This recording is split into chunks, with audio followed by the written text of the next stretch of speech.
everybody, whether you're on the East Coast, West Coast, or around the world. This is Coast to Coast. It's myself and McLovin today. Hags is on an airplane, and Stat Guy is getting ready for the national championship games for his high school team. So they are both off the rest of the week. How you doing, man? I'm not doing good at all. At all. Is that why you're drinking Modelo already? Listen, I am so not doing good, man. And I will tell you why. Because, Bo, I can't get a win to save my life with the Astros. I can't even buy a win, man. I mean, it's fine. I know it is, man. And you know what? The thing about this, we had a bullpen. We were using a bullpen day against Schemes, and we were actually winning the bullpen game. We were beating Schemes with our bullpen, and then we went to our bullpen, like our bullpen of bullpen, like our.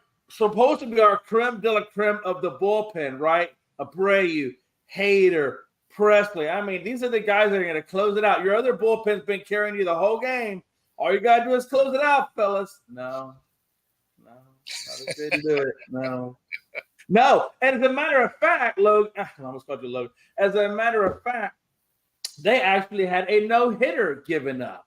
It was Ord had a no-hitter along with Taylor Scott had a combined 6-inning no-hitter. They actually gave up the no-hitter in the 7th inning, and they gave it up to the best pitchers we have in our bullpen. So no, I'm not doing well at all. What are you talking about? Their first run was in the 2nd inning. I'm just saying, we were winning. Damn it, it was 2-1. All you gotta do is close it out, Ricky. You're talking about the game before. I'm talking about the first game. The first game we played against Pittsburgh after the Dodgers. I thought you were talking about yesterday's game. I was like, what are you talking about? After the Schemes win, I stopped watching them. I was like, I can't do it anymore. I can't. I like that you mailed it in already.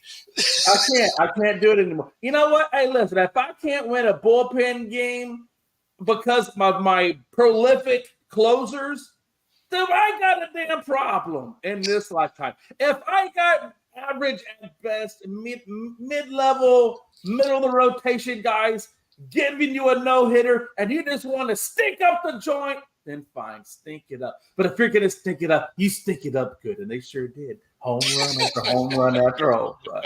So I got to salute you. Yeah, I mean, they got it done. They actually had a really good game against the Red Sox.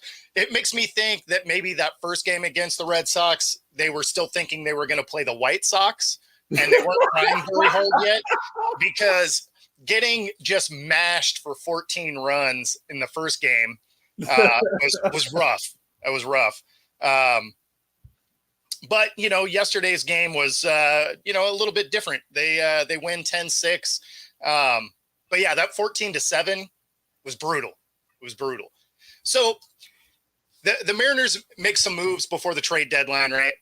And none of them, honestly, just across the league, there was no moves that were like big moves to me. Yeah. Houston pulled Bloss, and Bloss was horrible. And then we got another horrible pitcher. I mean, it was almost kind of like, okay, what was the point of that again? Because that literally did nothing to move the needle for this team. So what are you doing? Yeah, well, that was like us getting rid of France. We bring in Randy, and I mean their numbers are so close. Outside of just like hoping it sparks the team, like it didn't do anything. Literally, I know.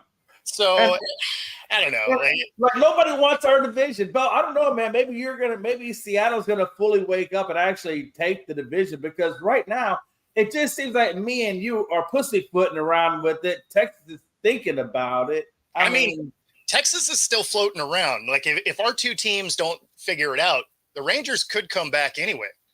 Yeah. I know. I'm totally there with you.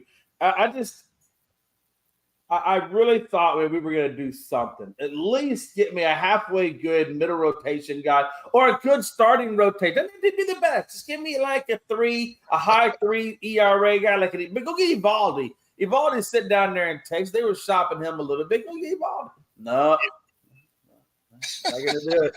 No, because that would think that you're going to get hope, and that's not what we're doing this year. This is the year of no hope. And the last time we were at no hope year was when we went through the tribulation of the 300-yard season. But they can't do that anymore because now you don't get the first pick, doesn't go to the worst team. So that kind of screwed up that plan. So I don't know what they're going to do, Bo. I think we're going to sit here in limbo for a little bit and figure it out, like Cowboys have been doing for 3 decades. Yeah, it's yeah, it's exactly what it is.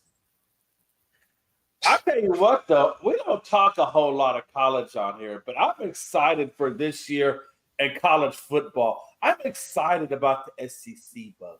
I'm excited to see what Texas and Oklahoma do and how the other teams fare out. I mean, it's exciting. And then you got what? You got USC moving over, and then you got who else moved over, Bo? Somebody else moved over to the Big Ten, didn't they? Or was it just? So the Pac-12 got split between 2 different conferences. Right. So let's see. Going to the Big Ten, we had Washington, Oregon. Oregon. That was the one I was thinking of. Let's see. We got SC, UCLA. Right. And then to the Big 12 ended up being Colorado, Utah, Arizona State, I believe. I think Houston moved up there too as well, if I'm not mistaken. Yeah, so I don't remember all of them offhand. I want to say Houston moved up into the Big 12. That was one of the big things for them this year. Yeah, well, I mean, because the Big 10 is an 18-team conference now. Yeah, it's crazy. It's crazy. So all that means is we're a couple years away from there being 2 super conferences, and that's it, right? And it's going to become essentially it'd be like the NFL is right now, wouldn't it? Something similar to that. We had 2 halves, and then those halves are, and then you essentially have like a Super Bowl, which would be the national championship, I guess, type of thing. Exactly. Yeah. Well, and you finally have an actual playoff, right? So, I mean, it's turning into pro sports. Now you're paying the players. I mean, they might as well just admit the fact that is what it is. I mean, seriously, like, just skip the BS and just go on ahead and do it. No, I'm totally there with you. We got a stat guy appearance. No camera because I'm in school, so I can't use the camera in here. Okay, I hope it's just school that you're in. If it's something else, woo-wee. No, we're watching film before state this weekend, but I can't put the webcam on the camera at school. No, that makes sense. You're not supposed to, I guess, show images of children on Facebook or whatever. So I totally get that. Hopefully they're winning. Are they winning? Can you tell us that, or is your team winning? No, we don't. No, we don't play. We don't play till Friday. We're watching film on who we play on Friday right now. Okay. But they are the state champs. That's what's up. They are the state champs, so they are going to be moving on to the what'd you call it? The super regional. So it's like this. It's like a super regional this weekend. If we finish in the top 2 this weekend, then we go to the district regionals, which are in Illinois. If we win that, then we go to the Summer World Series in North Carolina. That'd be amazing. Hey, Bo, these kids that play high school ball now, they're getting big. No, seriously. Hey, my cousin, he plays high school. He's a junior in high school, and he's 6'5" and he's 235. I mean, that's big. That's big for a junior in high school. I mean, I'm still trying to get to 6 foot. Like, hey, well, you think Jay, you think that's bad? My son had a game against a team on Monday with a bunch of 10 and 11-year-olds. The 11-year-old on the other team was 5'10" and a half, 181 pounds. He was bigger than all of the coaches. I mean, these kids are definitely getting taller. They're getting bigger. I mean, you see it in football too. The only sport I haven't really seen it in, other than height wise, is the NBA. I mean, the NBA, they're getting tall. They're just not getting bigger. Well, the thing that's hilarious about that is I played pro sports at that stat line at 5'10", 185 pounds. He was bigger than both of his coaches. He was bigger than one of our coaches. I was the only one that was taller than him because I'm 6 feet. And what'd you say? He's 11? Turned 11 on May 18th, and he's 5'10" and a half, $181. Yeah, see, that's dumb. That's not even fair. I've never intentionally walked an 11-year-old before, but after he hit the first ball about 310 feet, I'm like, yep, we're not pitching to him no more. Right. I mean, but hey, these kids, I'm serious. Like these kids, I mean, 6'5", 230, and you're a junior. Yeah. And and a lot of these kids are like that. I mean, when you look at them, like when I was looking at him playing baseball out there, it almost looks like they're highly collegiate, damn near almost pro level physiques. You know what I mean? Like these kids are dealing with like pro level type, physiques, man. I gotta find you a picture so you can see what I'm talking about. But I mean, they're playing with a fence like it's stupid. Yeah, no, you're not wrong. I mean, the workouts are much different now than they were, when we were kids. Like they're everything is so much, like the camps are different. It's far more advanced. It's cool because when I see these things, I look at it as, oh man, I wish that was a thing when I was a kid. Oh, yeah. It would have been awesome. Yeah, and the power, like, I mean, these kids they're coming with power like that. I think the kid that they were pitching, they were throwing like in the mid-90s in high school, and I'm like, fuck, man. Yeah, no, that's crazy. I mean, but even when I graduated high school, we had a guy on our team that had 103 mile an hour fastball. The Rangers came out and signed him to minor leagues, and he went on to play with the Rockies, the Mets, and Brian Bohannon was his name. If you're throwing a buck, someone's signing you. Oh yeah, somebody's definitely signing you. There's no even if your command is terrible, they're going to try to figure out how to make it happen. Yeah, even if you're Rick the Wild Thing Vaughn, like exactly. If you ever watched the movie The Rookie with Dennis Quaid? Exactly. Yep. Like it's like the one scout said. He's like, if I call the Tampa Bay Rays and say I have a 37-year-old out here trying out, they're going to laugh at me. If I don't call in a 98 mile an hour fastball, I'm going to get fired. Every time. If you're throwing 100 miles an hour in high school, it don't matter how bad your command is. If you don't call that in as a scout, you don't have a job. Yeah, I mean you have to. Now maybe they don't develop, and it doesn't matter. But if you don't make the phone call, you're finding a new job. and Frankie, I hope that my Mariners have the same luck that the Yankees are having against the Phillies, because I think that would be awesome if the Mariners can kind of ruin Pag's trip out here to the Pacific Northwest. I think that'd be amazing. I just sent you a picture of my nephews so you can see what I'm talking about, how big they are, man. It's just stupid, man. Like these kids, and even like the stadiums that they play in now, they don't even look like normal baseball stadiums. They look like pro level or at least good college level stadiums at the high school level. Yeah, all the equipment is so much different than it used to be. I mean, I remember, we would practice on the just most chopped up grass field. We played on turf. We did have a turf field in high school, but yeah, I mean, your practice field, you were just hoping you didn't roll ankles out there because the grass was so bad. Anything beyond the high school level, then you were playing on nice stuff. But yeah, we just got turf at our high school last year, but before that, we never even had a field to play on for 2 years because the field we had at the high school had such a big slope down the third baseline where if you bunted it towards the pitcher's mound, it would literally roll all the way into the dugout. Wow. So it's like, yeah, this field is too slopey to even bother playing on right now. That is terrible. So we had like no field to play on for like a year and a half. Well, they dug up our field to put the turf in. So 2 years ago, we didn't have a single home game. Every game we played was away. But North Shore's always had they've always had good fields. Like their fields have always been in good shape. Their football field hasn't always been. But at that time, they were putting all their money into baseball. And then slowly but surely, they shifted away from putting their money into baseball and they started putting it into football. And of course, then they had all these big stadiums or whatever. But it blows my mind though that like these kids don't really get a whole lot in the way of scholarships to go play college baseball. You know what I mean? Like football and basketball does. These kids aren't getting these scholarships and things like that. Like I know his name is Landon. Landon's going to go play baseball, I think, for UT. but he's not getting as big of a scholarship, like let's say, as what these guys for football are getting and things like that. Because it doesn't bring in the money. No, yeah, you're right. I mean, apparently it doesn't. Well, you look at football tickets. Like I'll use Wisconsin for an example because I'm from Wisconsin. Average ticket price at Camp Randall Stadium is $150 a seat. Obviously, you have ones that are more expensive. Obviously, you have ones that are cheaper.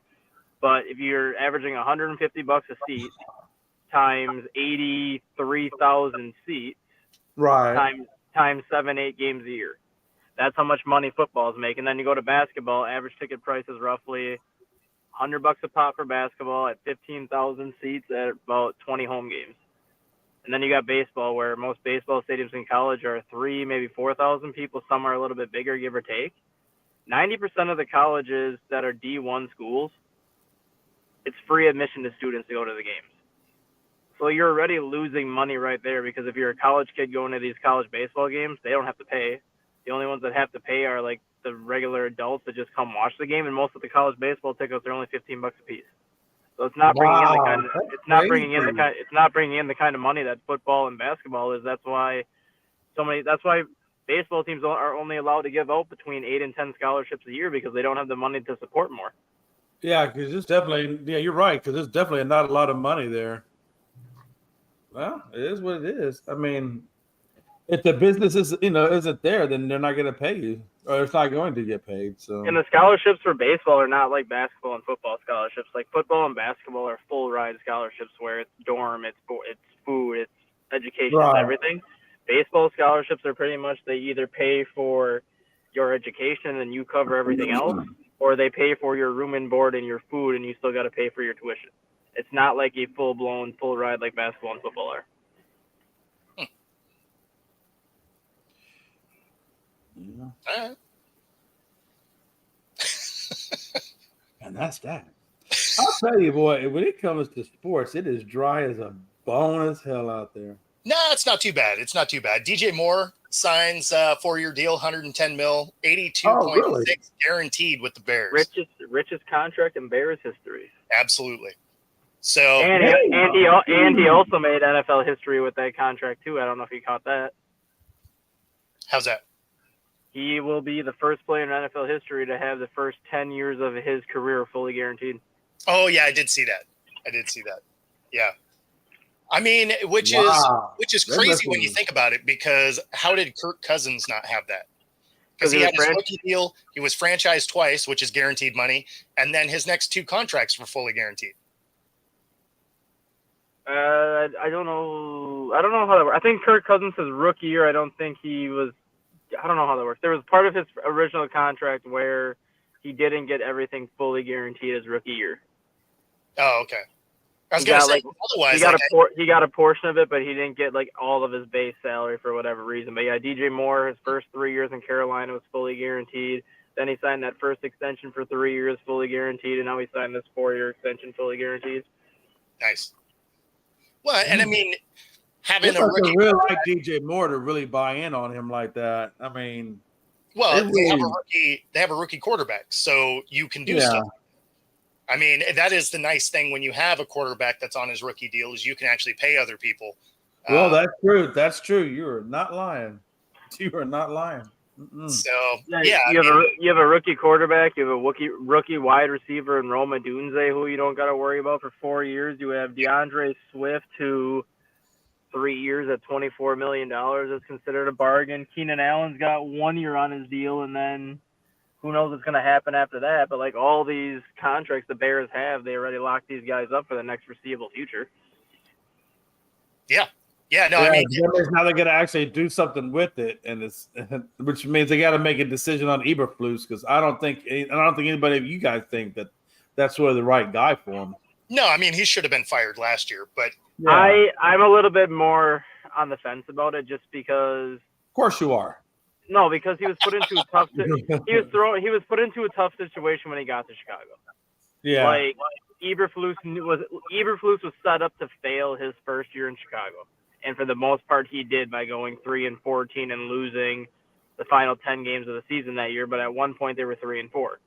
Then you look at last year, the Bears traded away the number 1 pick to get DJ Moore, And again, Eberflus was really set up to fail because he already knew that Justin Fields wasn't the answer at quarterback, but they didn't have another option. They started the year 2-8, but they finished the year 5-1. To be fair, we don't even know if Fields isn't the answer at quarterback because his offensive line was so bad, he was getting murdered constantly. So, I mean, don't get me wrong. I'm not a Fields fan. So, I mean, he may be every bit as bad as what we've watched. Yeah. But I don't know too many quarterbacks that would have had much success behind the offense. And that's why I think him going to Pittsburgh to basically takes that, out of the equation. You know, I mean, he should be able to survive over there, or at least show an impact over there. With the Bears going 7-10 last year, with Eberflus going 5-2 his final 7 games, and basically doing that after he had to fire 3 coordinators middle of the season, he proved a lot. He proved a lot as a coach last year. He actually proved that he might be cut out to do this job because there's not too many head coaches that can fire 2 defensive coordinators and another offensive coach midway through the season and get that team to turn it around the way they did. Well, I mean, they also added some players at that same time to the defense. Yeah. So, I mean, the quality of players on the roster got better while he was firing those guys. So, I mean, those guys might have been fine in their positions as well. I mean, you know, when you're bringing guys in at the trade deadline to make your team better, I mean, you can only coach as good as your roster. Yeah, that's for sure. Well, that's true. I mean, you can't. You're right. You're right. So, Jay, since you're here today, what now that Love and Tua and Lawrence and all these guys have gotten paid, and from what I understand, CD is getting paid. It sounds like that's either done or close to being done. What do they do with Dak? Because at this point, he's going to make more than Love or Lawrence just because he's done more, right? Tua. Yeah. Like Love had a good half of a season. Tua's had one healthy season. Lawrence hasn't really shown us anything, but, except we know there's an upside if he can get there. So those guys are all getting 55 or thereabouts. So does that make Dak the first 60 million, or is he going to be that he's going to get 55.7 so that he has the biggest contract? But, honestly, that's kind of the way I'm starting to lean now. That's exactly the way I'm leaning. I've always been leaning it that way. I've always said that this league will pay you even if you don't have the talent to deserve it. Dak doesn't have that kind of power to deserve it, but he's going to get it. He's going to get it because that's the way we do it. He's done more than those other guys. He's done more than those other guys have. He's not getting 60. I think I don't know, man. Shit. Well, he's not getting it from the Cowboys. Here's the thing. That's what I'm saying, though. But he said. I mean, I've already seen articles out there saying that he was not opposed to leaving the Cowboys. So that's the problem, though. If he leaves the Cowboys, where does he go now that Tua is locked up? Giants. I think there's still I think the Giants are out there. I think a lot of teams are out there. Yeah, I could see the Giants because they don't have an answer at quarterback, and they can get out from DJ's contract at the end of the year. Like I could see them. I could see them being a real player. I could also see the Raiders being a player for that. I could see the Raiders more so than the Giants because I personally think the Giants are going to be battling for the number 1 pick. And if they get the number 1 pick, they're going to take a quarterback number 1. It's funny. I don't think the Giants are going to be quite as bad as everybody thinks. Like for some reason, I forget who I was talking to. Oh, I think it was Pags actually. He thinks they're going to have the worst record in the league. I don't think that. I think Carolina still takes the cake on that one. Yeah, I mean, he was thinking they were going to slate in behind Carolina, and so that seemed wild to me. He had them, if I remember our conversation right, he had them at less than a touchdown per game for the Giants. Yeah. And, I mean, if that's the case, then Daniel Jones is out before the season's done anyway, and Drew Lock will be starting. I mean, because if you're getting 1 or less per game, yeah, you're not going to remain the starter. They're going to try everything else. Oh, hell no, yeah. And Locke is their backup, you said, correct? Yeah, Locke is their backup. He's not their backup. He is their starter in waiting, who's actually taking more first-team reps. I was about to say, I bet he becomes a starter. He should start over him. Like, we've seen better stuff out of Locke than we've seen out of DJ. Locke should be the starter. I don't know if they will start him. It depends on how their organization is set up. Some of them are, if we're paying you, you're starting, as opposed to we want the best guys on the field. So if their organization is more aligned with, if we're paying you, you're getting out there, Daniel Jones will be your starter. If they are going with the better talent is the one that's starting, honestly, it's probably Drew Lock. Yeah. Yeah. Yeah. Because I am not sold on Drew Lock. I mean, on Jones? Yeah. I mean, I'm not sold on Daniel Jones at all. I don't know why I said Lock. I meant to say Daniel Jones. So I'm not sold on him at all. At the same time, one guy came back into the league that I missed was when we looked at the Rams, we just immediately thought Jimmy G was their second guy, right behind Stafford. Stetson Bennett. No, yes, Stetson Bennett. And so that makes Jimmy G probably the third option on that team. Yeah. That's kind of why I brought into the equation where does Dak go, because I think Jimmy G ends up in New York. Really? Yes. Why? Brian Daboll worked with Jimmy G in New England when he was Tom Brady's backup. Yeah, but if they have another just absolutely horrendous year, Daboll's probably not still there anyway. I think Daboll will be safe mainly because Saquon's not there. You literally took out realistically the only playmaker that you had on offense. Your starting quarterback last year regressed significantly more than he's ever regressed, plus he tore his ACL. He's going to have a little bit of a longer leash this year because now he's pretty much rebuilding this roster on the fly without the Giants calling it a rebuild. So if they do have a bad year, I don't think Daniel Jones is around. I think they go draft a quarterback with the number 1, number 2 pick, whatever, and then they just bring in Jimmy G for 2 years and sit the backup behind him. Yeah. Yeah, I mean, I guess. I don't know. I don't see Jimmy G getting a starting role again. Like, I think he's in that point of his career where he is the career backup. Yeah, I definitely think he's a career backup. I mean, or as they say, gap fill. He's a gap fill quarterback at best. Yeah, and I mean, like, if you're the Giants, I guess if Daboll doesn't like Drew Lock, maybe. But, I mean, I figure no matter how it goes down, Daniel Jones is gone. Yeah, but, and that's ultimately why I don't think Dak goes there, because when you look at this Giants roster, they have so many holes that they need to fill. Paying a quarterback $60 million a year is not going to help them fill that roster when you can probably get Jimmy G for $7-8 million.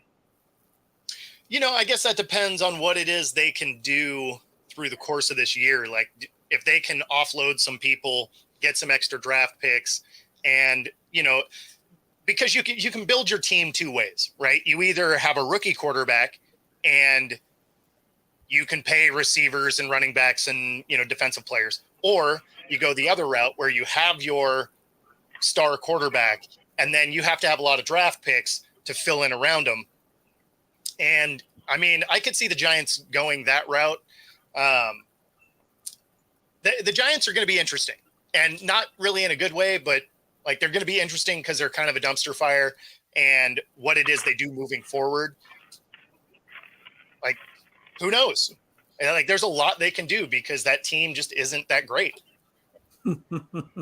Well, yeah, I can tell you which way they can go. They can stay in purgatory for about 30 years and just keep doing the hamster wheel.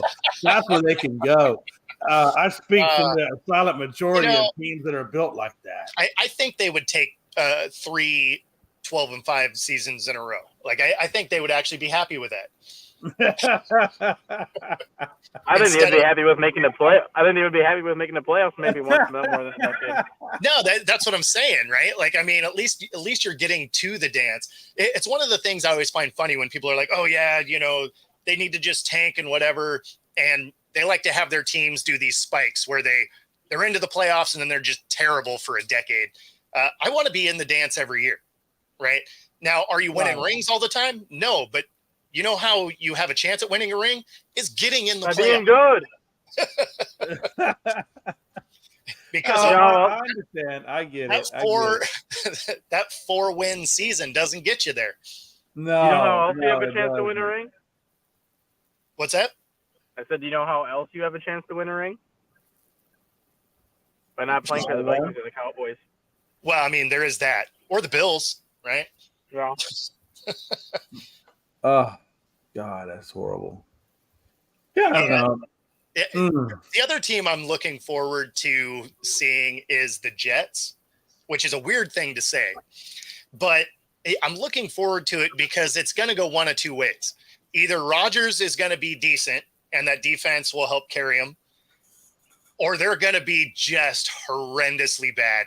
And that would also be hilarious, because in both scenarios, it helps drive shows like ours, right? Where you're either okay, this is a team that can really compete, or you're like, wow, they did a lot of things. They have a lot of players that they are just absolutely wasting right now.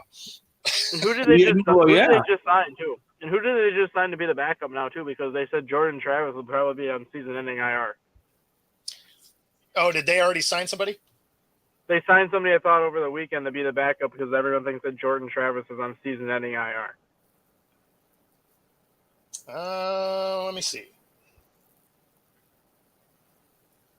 Because right after they said that Rodgers was not going to play in the preseason, and like a couple hours later, it showed that the Jets picked up somebody to be like the backup quarterback. Huh. Let's see.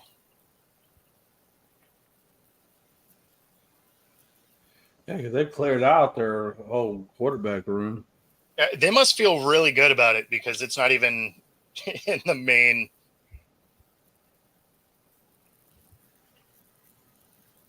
What the hell?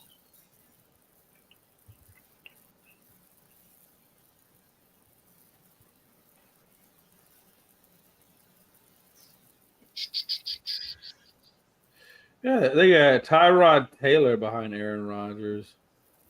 Oh, they signed Taylor? They got Tyrod Taylor, and then they got Jordan Travis, which is out, and then Andrew somebody. Oh, Adrian Martinez. Oh, there we go. Yep, Adrian Martinez. Adrian Martinez is the one that they just picked up just because, well, he had a great year in the UFL, but he gives the Jets a lot of the similar traits that Jordan Travis did, and by adding. No, this is some guy named Andrew Presley. Adrian Martinez is the one Travis and then Andrew Presley. Yeah, I was thinking of Adrian Martinez because he had the good year in the UFL, and he offers a lot of the similar traits that Jordan Travis does. So by adding Martinez, everyone thinks that Travis is basically going to be out the whole year. I don't know. On their depth chart, it's Rodgers, Taylor, Travis, and then Presley. Whoever's Andrew? I never heard of Andrew Presley, whoever that kid is. Some kid out of Wyoming. Went to Wyoming. 6'2", 218. Right. Don't worry. Otherwise known as the guy to be named later.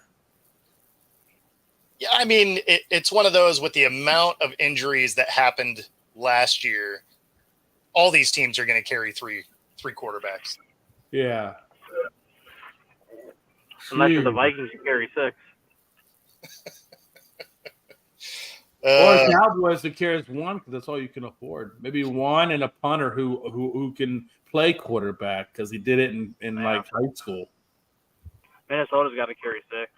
You know. After one goes down, the next person plays good for 2 weeks, and then they suck, and then the next person gets the shit knocked out of them, and then the next person sucks. Yeah. How you really You're right. When it was uncomfortable silence, we were trying to look up who the player was.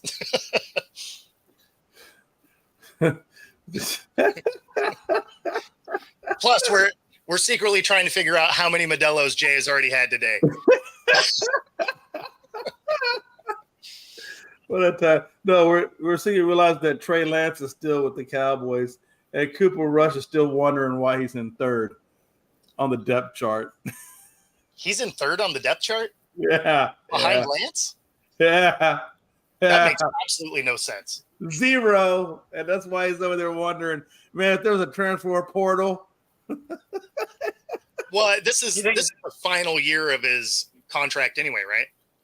The guy's making like $5 million to do nothing. I don't really think he cares about a transfer portal right now. Yeah, he just sitting there living his best life, watching this craziness unfold. He could be sipping Modelo's on the sideline and nobody would. The guy who has more NFL wins than the guy in front of him, but yet isn't in the. He's going to have like a Corona or a Pacific or something because Jay has had all the Modelo's. They are out of them. Yeah, he'll sit on the beach with Tony Romo for Corona. No doubt. And Tony Romo will have the Corona up in the booth on a Sunday afternoon, and then Trey Lance will be holding it up for a cheers on the bottom. That'd be amazing. If it wasn't early on the West Coast, I'd join you, Jay. It's like Brian Euchre up there. Don't worry about it, Monty. Nobody cares anyway. He's dribbling that whole ball of Jack Daniels. Oh my god! This is the kind of nonsense you get on Coast to Coast. Looks like we get to face a knuckleballer on Friday. Oh, that's cool. That's gonna be fun. That'll be a fun time. So the U.S. women's rugby team takes bronze, so that's pretty cool. Woo! It's the first time that the women's team got into the semifinals at all. So kind of an awesome achievement for them. New Zealand obviously goes back to back. When do the men actually play? When does the men's actually start? Is it or it hasn't started? Men's rugby is done already. Yeah. No, so we only talk about women's sports because those are the only medals we're winning. Oh, hey! The U.S. men's rugby team got to the semifinals and lost. They did. So they got to the final. I don't know if they got third or if they didn't get third. I just know they got to the semifinals. Yeah, I don't think they medaled. And now you have the U.S. men's soccer team that advanced to the quarterfinals for the first time since 2000. Oh, did they advance? Okay. Yep. I mean, that's good. That's good.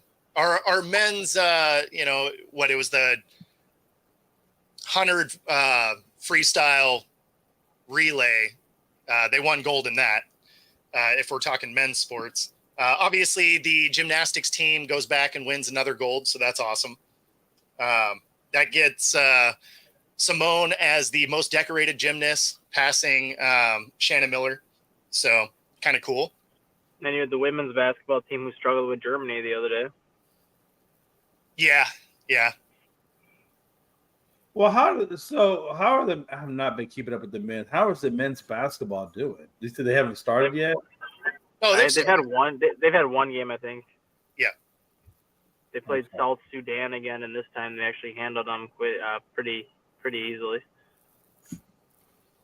Yeah. Have they only played one? I thought they played. I think their second one's today. Oh, it's today. What channel is it coming on? It's on Peacock. It's on NBC. It's on CNBC News or MSNBC News, whatever the hell channel that is. Yeah, it's on all the NBC. Whatever NBC owns, it's on. Yeah. Okay, then I'll catch it on NBC then. Yeah. Right. No, it's funny people losing their minds about the opening ceremony. It's funny the way they're mad at it. For me, I just thought they mailed it in. Like it was just very meh. I wasn't a big fan, especially when you think of Olympics in the past and some of the amazing pageantry of the opening ceremony. And this was, they had the catwalk, which I mean makes sense. It's in France, like I get it. And they took the time to have Snoop Dogg carrying the torch that looked like a blunt, so that that was funny. But that was great. for the most part, like it was a very lackluster opening ceremony to the Olympics. And yeah, I don't know, but people losing their mind because of the inferred Last Supper replication with a bunch of drag queens and stuff. Like, people were absolutely losing their minds about it. In fact, I wish I would have thought about this topic before we got on today, because there is a there is a picture somebody put up that makes everybody look like demons, and I was just like, man, that's the games I would watch, right? Like, we were talking about the games. Like Demon Olympics, this sounds awesome. Like that, I want to watch. Demon Olympics. I'm all about the Demon Olympics. Let me start it. Man, the only reason why I like watching the Olympics is because, like, you always hear every year, like, how much more superior the American athletes are than a lot of countries. Like, you always hear that every single year. Oh, of course. And then you go to the Olympics, and the U.S. are not as good at some of these sports as some people think they are. Oh yeah, like, no, absolutely.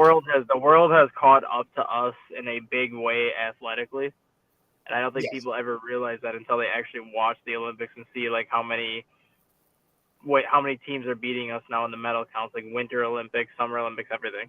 Well, so that's the thing I always find hilarious, right?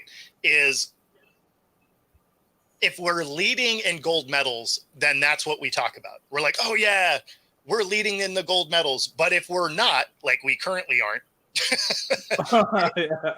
now we're talking about total medals. Oh, we're leading in total medals. It's like, okay, like so what is it? Like is gold medals the important thing, or is it total medals? Because we're leading in bronze medals, we're leading in silver medals. We are not leading, like we have half as many as the leader when it comes to gold medals. So in fact, with that too, if we're looking at with that too is how many times is a team event. What's that? I said the thing with that too is how many times is a team events too, like where the basketball team, if they win gold, that counts as 15 gold medals to our total because every person on that team gets a gold medal. Does it? I thought it was just the one. No, they changed that. The one too. They changed that a couple of years ago. So now for team events, that goes towards your actual medal count, but it's like, well, that's a team event. It's not like an individual thing. So now you could have, for example, the U.S. That cannot be true then. That can't be accurate. Because go and negate the medal count then. Well, no. Why I say that is because we have 4 gold medals, and our men's swimming relay team was 4 people on its own. You have the gymnastics team that just won gold. There's 5 of them on that team, right? Okay, so then maybe they did change it back then. Yeah, I was going to say, so that definitely can't be the case because otherwise our gold medal count would be wildly different. Because I remember in hockey in the Winter Olympics, it showed that the U.S. had like, I think 68 gold medals total, but they only won like 5 events. And I'm like, well, then that has to be the hockey team that got, or not the women's hockey team because they won gold. I'm like, well, that's got to be 20. And I'm like piecing through like the events they won, and I'm like, that comes out to be like 50 something. So maybe that's how they got the 68 count. Yeah, I mean, I don't know, but if that's the way they were doing it, that's really dumb because then you could literally win 2 events in the Olympics and be leading the gold medal count. So I mean, that doesn't make any sense at all. So if that was the case, it doesn't appear to be anymore.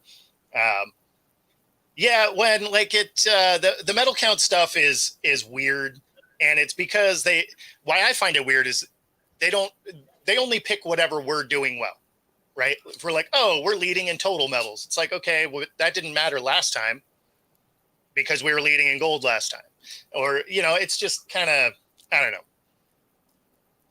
like pick a metric and then roll with it. Like, do all the medals matter, or is it just gold?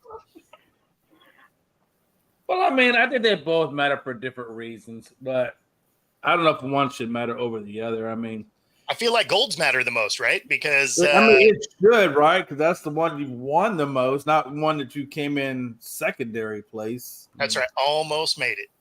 Oh, your first loser. Damn it. I mean, Sucks. what other sport are you like, hell yeah, I came in second?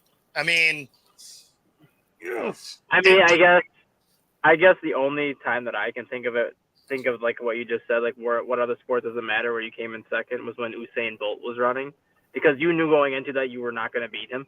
So it was like, oh, I guess I'll take second place because I'm not beating that guy. Yeah, I think one of the things that was crazy about Bolt was, I forget which race it was, but he set a world record, and the guy in second place also broke what was the original world record. So yeah, that's what I said. It was like that second place dude was flying. But yeah, Bolt was a different animal for sure. That's why, like, that was when he was running for those, well, basically about 12 years, because it was 3 Olympics that he did. He won a gold, so he had 12 gold medals. That was like the only time where you were basically hoping to get second place, because you knew unless that guy got hurt or unless he got DQ'd, you weren't beating him. So second place became like a secondary goal. It's like, yeah, second place. Damn, I lost by a half a second. Yeah, but when you think of any other scenario, right, whether it's auto racing, are you happy about second? I mean, sure, when it comes to a series title, right? Like you get those second place points to, try and win a championship. No, that's called Tony Harding. But nobody's going to talk about it. If you are in the Super Bowl, if you come in second, everybody's just going to talk about how you blew it. You still got the championship ring for your conference, but that doesn't mean anything. So, I mean, I don't know. If you go Tanya Harding, then they talk about you all the time. I mean, you're like, matter of fact, you probably make a little bit more money because now you're the villain. Sure, but you didn't medal at all in that case. So you probably weren't going to medal to begin with. So, I mean, no, I mean, it's funny because it's like, why are we saying, oh, we're the medal leaders? Like, right. I feel like the gold medals are the ones that matter. Now, you should be aware of where you place, right? Because, okay, you didn't win gold. Are you still a podium finisher? Yeah, obviously you care about that. But switching what's important because we're not leading that area is hilarious. Well, yeah, no, I get that. I understand. That being said, here in Seattle, our rugby team is into the championship round and looking at trying to get their third professional, U.S. professional rugby championship. So they won it back to back in 18 and 19, and they have a shot at it this year. So that would be pretty cool. I'm not even sure if Houston has a rugby team. I'm sure they do. I mean, yeah, probably. You should probably know what's in your town, man. I probably should. I guess I should check more into rugby. I mean, I know Savannah had one, but you what? I know Savannah. When I lived in Savannah, Georgia, they had a bunch of rugby teams. Yeah. Yeah, rugby's a good sport. I mean, I tell you what, man, you definitely got to be physically fit to play rugby because there ain't like I said, there's no pads. Yeah, they teach you to hit differently for sure, right? Oh yeah. So it's not to say that there's not big hits. Of course there are, but they teach you to hit a little different. Whereas with football, because you have the gear on, you have a tendency to believe in your gear a little more than you should. So, which is why I'm worried about actually seeing those stupid Guardian caps out on the field this year, because they are approved to be in regular season games now. Oh, wow. And I think there's a real chance that the league incentivizes players to do it. Like there's probably going to be some backdoor dealing of, hey, we're going to kick money your way to have these Guardian caps on. I would bet the first players you see with it are going to be kickers. Oh yeah. Just because they look so goofy when they're being worn. Well, and now they have the little covers for them, which makes them. Yeah, remember those? What were they called? They were called fat heads. The posters that had like the bigger heads on the players. That's what all these guys look like now, with the Guardian cap on and then the cover on top of that. Like the helmet is this big, It's got to be awkward to wear. It's got to be awkward to wear, but it's also going to be awkward to perform in too. Well, so this is the thing I think about on it is those things pop off their helmets all the time during practice where they're not really hitting.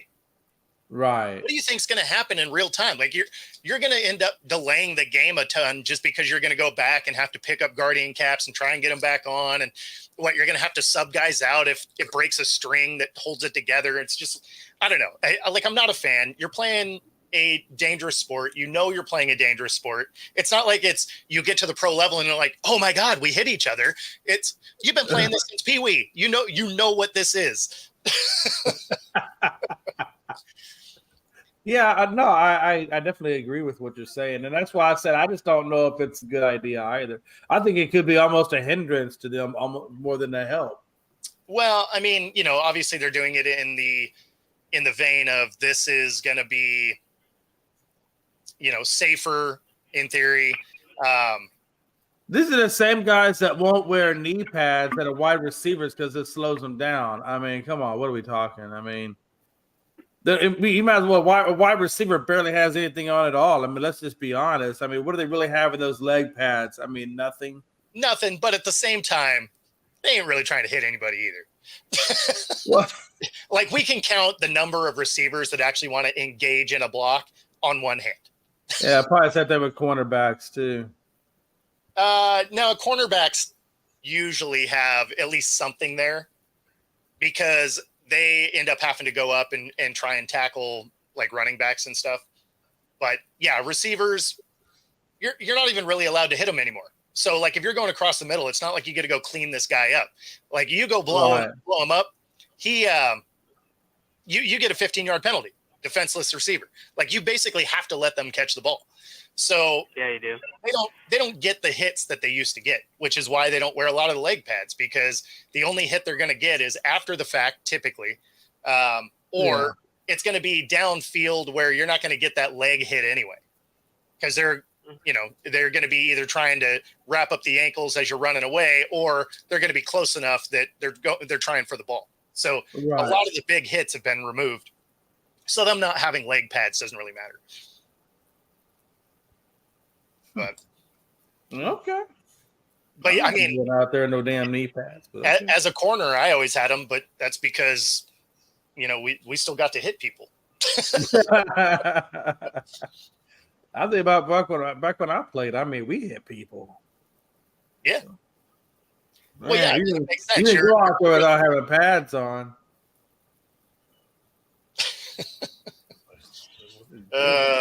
But it's the way it's the world we live in now. Nobody wants to get a good case of CTE anymore. So whatever. Well, I mean, to be fair, haven't you seen what it has done to Antonio Brown? Exactly. Hey, yeah, I'm pretty sure that's what. That is more entertainment, more content for us. What are you talking about? Life is good. It's a circle going around and around. I got so tired of talking about Antonio Brown. Because it was just nonstop dumb stuff. Like, I don't mind if we have a guy that's showing out and he's on the show because of that. But if we're talking about a guy that is doing as much possibly wrong as you can, I mean, really, frostbite on your feet, or I'm not giving up a helmet that's been outlawed. Like, what are we even doing right now? Stripping down naked, walking off the field. I gotta take this call. Yeah. Right on. Well, that brings us to the top of the hour anyway. We'll go ahead and wrap it up there. If you are watching on YouTube, be sure to like and subscribe. If you are on Roku, stay tuned for the next hour. And we will see you all Friday, actually. I believe tomorrow we will have a day off. But why? Stay tuned. I'm actually here tomorrow. Or are you here tomorrow? Okay. Yeah. Well, Friday I'm not here. Tomorrow I am. Oh, okay. All right, so Friday may be the day that oh yeah, Friday. In fact, we will have the day off because I got to pick up Pags from the airport. So, so yeah, that'll be that. Awesome. Well, anyway, everybody, thanks for tuning in. See y'all tomorrow. Take it easy.